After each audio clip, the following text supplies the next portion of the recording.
വർഷങ്ങളില് ഏറ്റവും കാത്തിരിപ്പ് ഉയർത്തിയ ദിലീപ് ചിത്രമാണ് ബബബ. ഭയം ഭക്തി ബഹുമാനം എന്നതിന്റെ ചുരുക്കെഴുത്താണ് ഈ ടൈറ്റില്.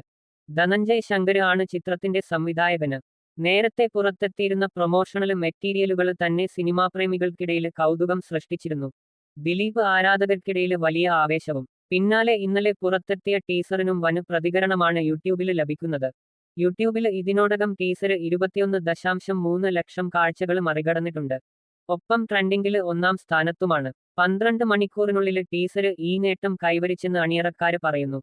കാത്തിരിപ്പിനുള്ള പ്രതിഫലം ലഭിച്ചു എന്ന തരത്തിലാണ് കമന്റ് ബോക്സിലെ ആരാധക പ്രതികരണം. 7400-ല് ഏറെ കമന്റുകളാണ് ടീസറിന് ഇതുവരെ ലഭിച്ചിരിക്കുന്നത്. താരദമ്പതിമാരായ നൂറിൻ ഷെരീഫും ഫാഹിം സഫറും ചേർന്നാണ് ചിത്രത്തിന്റെ രചന നിർവഹിച്ചിരിക്കുന്നത്.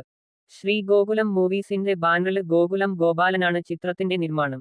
ദിലീപിനൊപ്പം വിനീത് ശ്രീനിവാസനും ധ്യാന് ശ്രീനിവാസനും ചിത്രത്തില് പ്രധാന കഥാപാത്രങ്ങളെ അവതരിപ്പിക്കുന്നുണ്ട്.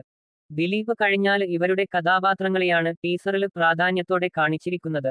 വിനീത് ശ്രീനിവാസന്റെ സംവിധാന സഹായിയായി നേരത്തെ പ്രവർത്തിച്ചിട്ടുള്ളയാളാണ് ബയുടെ സംവിധായകൻ ധനഞ്ജയ് ശങ്കര്. അതേസമയം ചിത്രത്തില് മോഹൻലാലിന്റെ അതിഥിവേഷം ഉണ്ടാവുമോ എന്നത് ടീസറിന് ശേഷവും ഒരു സസ്പെൻസ് ആയി അവശേഷിക്കുകയാണ്. ഈ അവസരത്തിൽ ബബയുടെ വിതരണാവകാശങ്ങളെ സംബന്ധിച്ച അപ്ഡേറ്റുകളും പുറത്തുവരികയാണ്. ചിത്രത്തിന്റെ ഓവർസീസ് വിതരണാവകാശം വിറ്റുപോയിരിക്കുകയാണ്. UAE കേന്ദ്രീകരിച്ചുള്ള പ്രമുഖ കമ്പനിയായ ഫാർസ് ഫിലിസിനാണ് അവകാശം വിറ്റുപോയിരിക്കുന്നത്.